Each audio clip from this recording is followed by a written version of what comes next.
So now, next speaker is Dr. Andrew Schwartz. Andrew is Executive Director of the Center for Process Studies and co-founder and Executive Vice President of the Institute for Ecological Civilization. He earned his Ph.D. in philosophy and religion and theology at Claremont Graduate University. His academic interests include comparative religious philosophies, process thought, ecology, education, and more. His recent work has been focused on high-impact philosophy and the role of big ideas in the transition towards ecological civilization. Today's paper is titled as More Money, More Problems, Relational Philosophy for a Wellbeing Economy. Please welcome Andrew.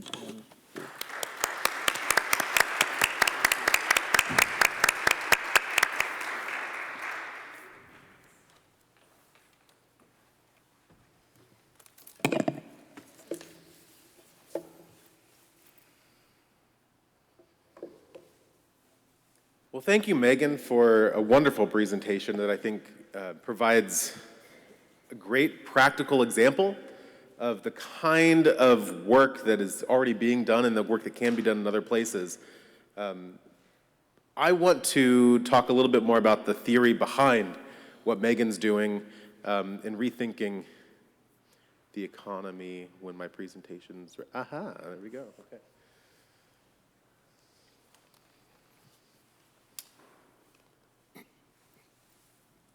When I was a kid, I would often play tricks on my younger brother, pictured here. One classic example involved money. We would trade coins. I offered my nickels for his dimes. See, nickels were bigger, after all, so they must be better. At least that's what I told him. Not understanding that a dime held double the monetary value of nickels, he would agree and he would trade with enthusiasm. He's getting a good deal. So failing to understand the abstract value of these nickels, these nickel-plated hunks of copper, my brother was ripe for exploitation. I used my superior knowledge of the world of finance. You see, I was in 3rd grade and he was only just in kindergarten. To take advantage of his ignorance for my own financial gain. I couldn't care less about the actual pieces of metal. I couldn't care about their size, their color, their physical makeup. You see, I knew that one was worth 5 cents and the other 10. Moreover, I knew that a dime could get me 10 pieces of penny candy, while a nickel would only get me 5. And since more candy was the goal, dimes were better than nickels. My childhood understanding of monetary theory was rudimentary at best, and still it captures the essence of how most of us think about money as adults. We want more money so we can get more, fill in the blank. More stuff, more power, more influence, more security. Unfortunately, more money actually leads to more problems, though perhaps not quite in the way that American rapper Biggie Smalls suggested. You see, the more fundamental problem with money is actually philosophical. It's a problem that comes with massive social and environmental consequences.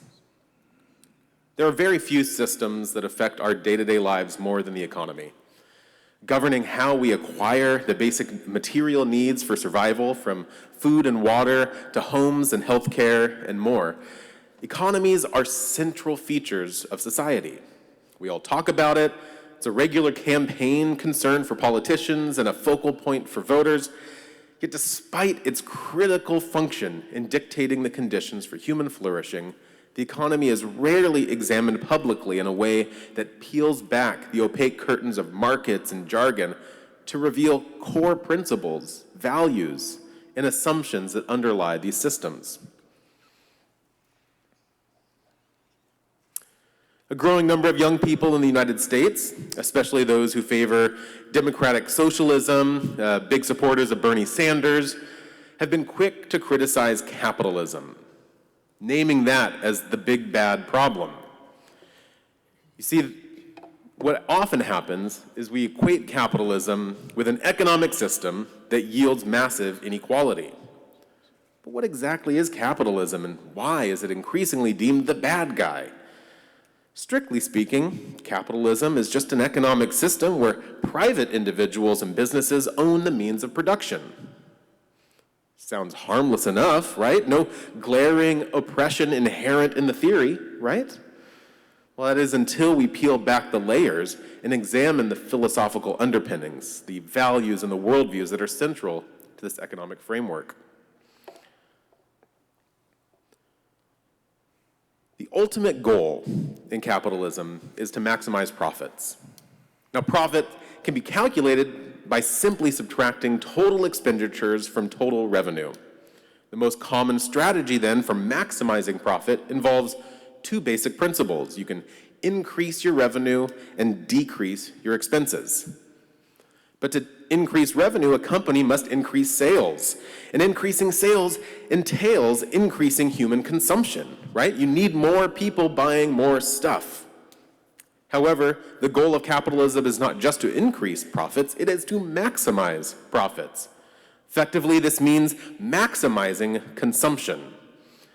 When the core strategy of the entire global economic order is to maximize consumption, environmental degradation follows.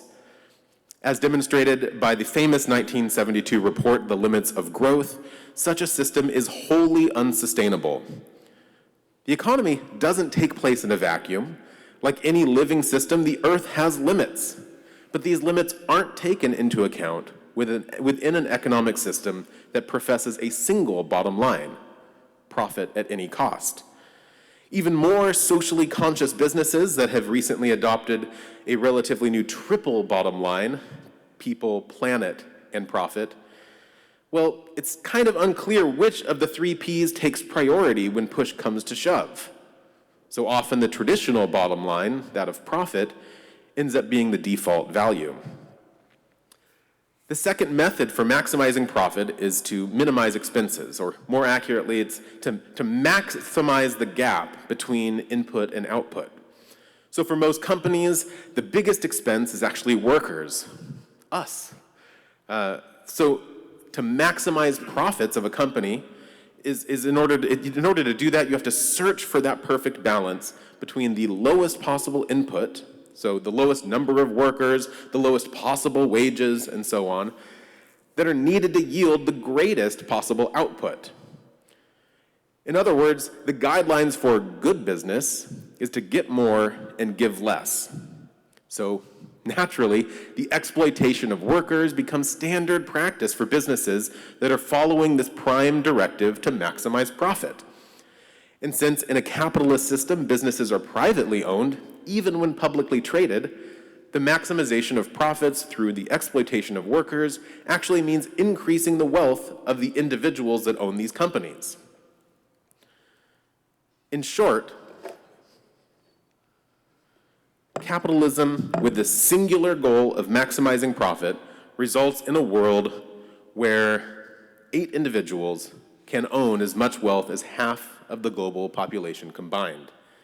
As a result, the exploitation of people and the planet for the sake of power and profit is actually standard procedure within a capitalist framework.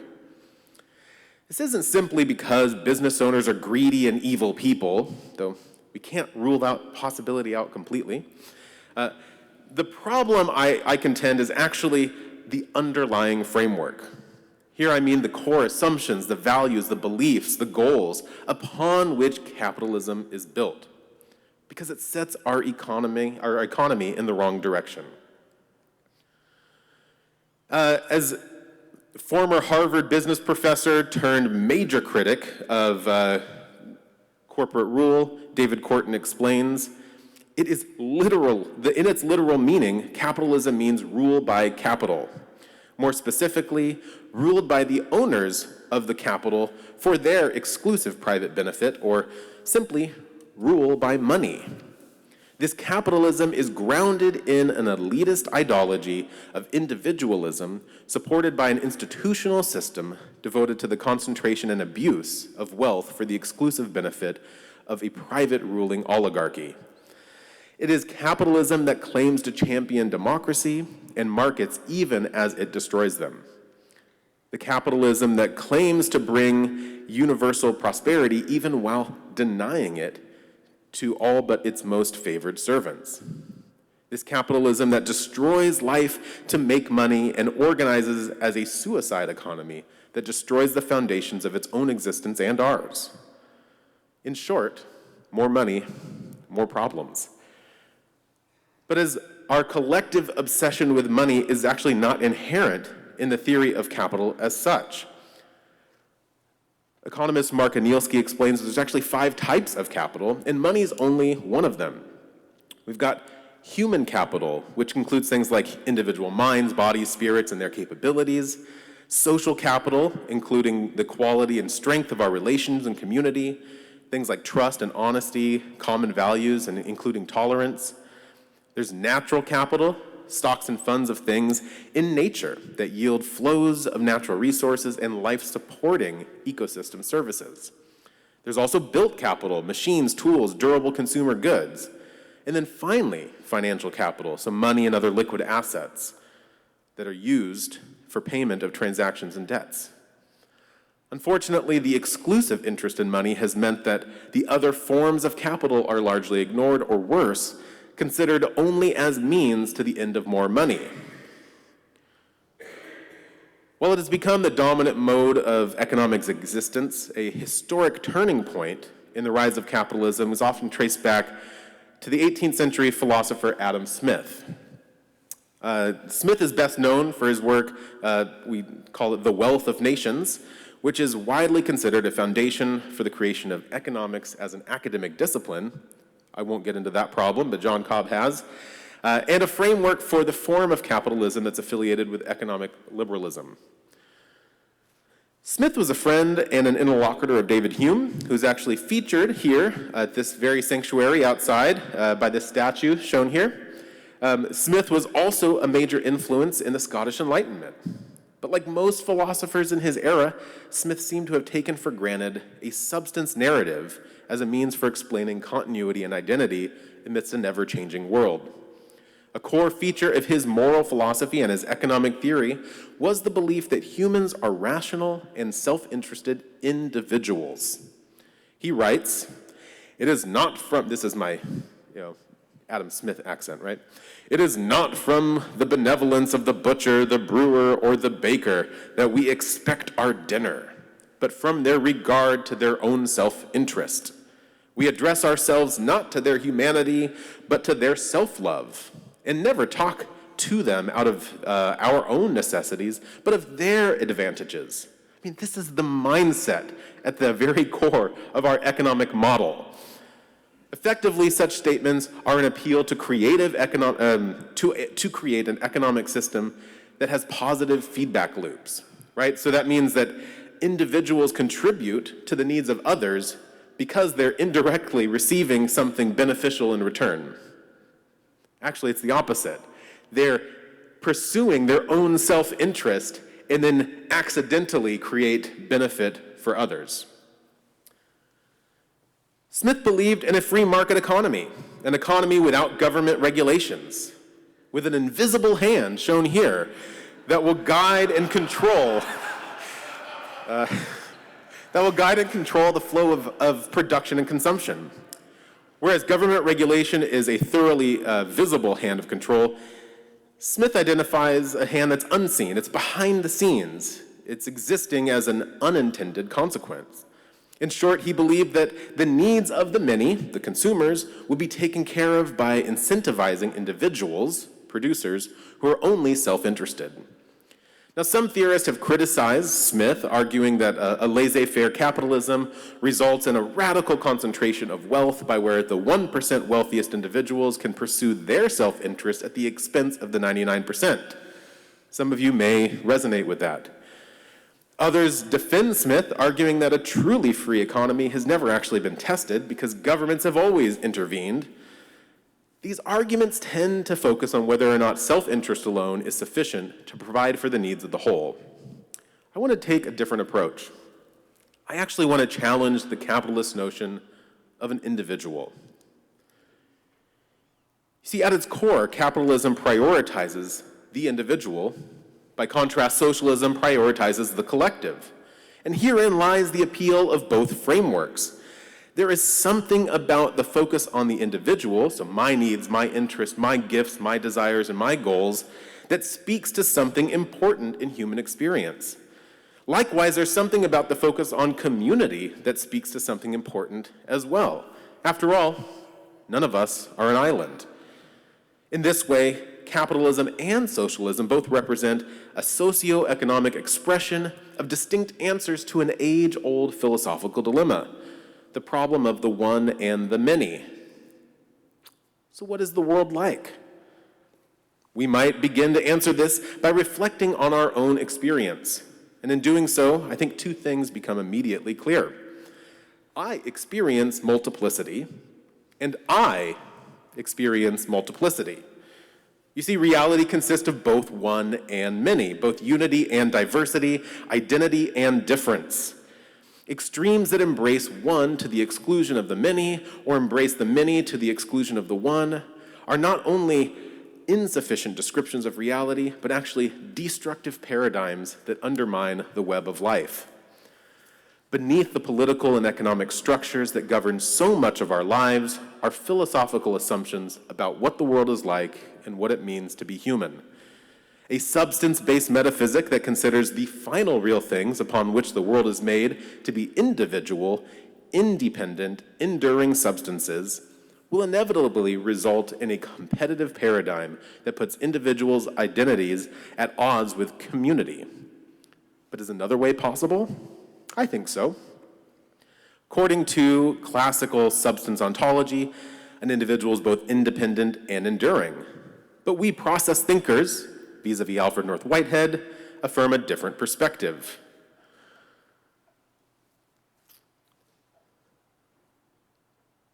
Oops, I went too far. Can you go back? Sorry. Process philosopher David Ray Griffin explains Whitehead's worldview, stating, "For Whitehead, however, the most fully actual things are not enduring individuals, but momentary events that he calls actual occasions or occasions of experience. These occasions have a more or less brief existence, lasting anywhere from less than a billionth of a second in the case of electronic and photonic occasions to perhaps a tenth of a second in the case of the occasions of human experience. This doctrine means that the things that endure, such as electrons, molecules, and minds, already exemplify a type of social existence. Whitehead accordingly calls them societies. Enduring individuals are temporarily ordered societies. The social relations are then purely temporal because only one member exists at a time. Griffin continues, any given occasion of experience belongs to that temporal society that consists of all those members that came before and all that will come after it. And this doctrine makes social relations fundamental while making enduring substances derivative." So does this mean that there's no I in individual? Does it mean that a person is not an individual? Without any concept of an enduring identity, do all distinctions fade away, such that I am indistinguishable from you?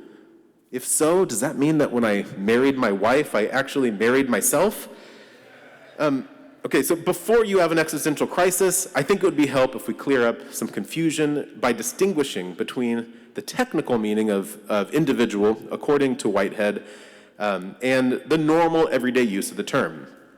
You see, insofar as I experience reality as a distinct subject, I'm the unique center of an experience, then we can understand ourselves to be individuals in the normal sense. But we must not stop there, as doing so runs the risk of defaulting back to a substance ontology of the independent individual being. As Whitehead argues, the real actual things that endure are all societies. They are not actual occasions. It's a mistake to confuse societies with the complete real things which are the actual occasions. So, in a technical sense, an individual is a momentary center of values felt, an impermanent existence of subjectivity at the instance when what is possible becomes actual. It's what Whitehead refers to as a moment of concrescence. Of course, that's not how we use the term individual in normal, everyday use in society, because the dominance of substance ontology, an individual is typically thought to be distinguishable as an entity with enduring identity. Upon further reflection, it seems that actually what we mean by the term individual in everyday use, and particularly when in an economic context, what we mean by the individual is a person. But what is a person? Whitehead expert John B. Cobb Jr. puts it this way: an occasion of human experience is not to be understood as a person experiencing. There is no person beneath or behind the experience. The act of taking the past into account and constituting itself with the view of the future is the actual occasion. The person is constituted as a long series of such occasions, growing out of one another and out of the body. You see, in that sense, what is normally called an individual, a person, is actually what Whitehead calls a society. But this is more than mere wordplay. It involves a fundamental shift in narrative, a radically different understanding of what it means to be human. And as such, Whitehead's ontology, I think, can inform a new economic paradigm that reimagines the consumer as a society. So does that mean that process philosophies predisposed capitalism or socialism? Well, in a sense, neither. Both capitalism and socialism, popularly expressed, actually adopt this modern understanding of the individual as independent and enduring. But that's not what we want to propose. So John Cobb and Herman Daly have a wonderful book that explain an alternative view of the economy from largely a process relational perspective. It's a very thick book with great examples of what this could look like in practice. So if you haven't read it, I encourage you to do so. I want to conclude by saying this. One of the examples that Cobb and Daly go when they talk about a future, a well-being economy, has to do with changing what we measure. And as this chart shows, when we're measuring gross domestic product, GDP, as Megan mentioned, not to be confused with ChatGPT, it's actually just measuring the flow of money. But the flow of money doesn't consider all these other things like the well-being of people, the well-being of the planet, and in fact, they tend to be at odds. The more money we have, the faster we destroy the very planet that we're living on. More money, more problems. So I hope that a process relational worldview can actually contribute to the urgent task of transitioning from, as David Corton says, making a killing on a dying earth to making a living on a living earth. Thank you.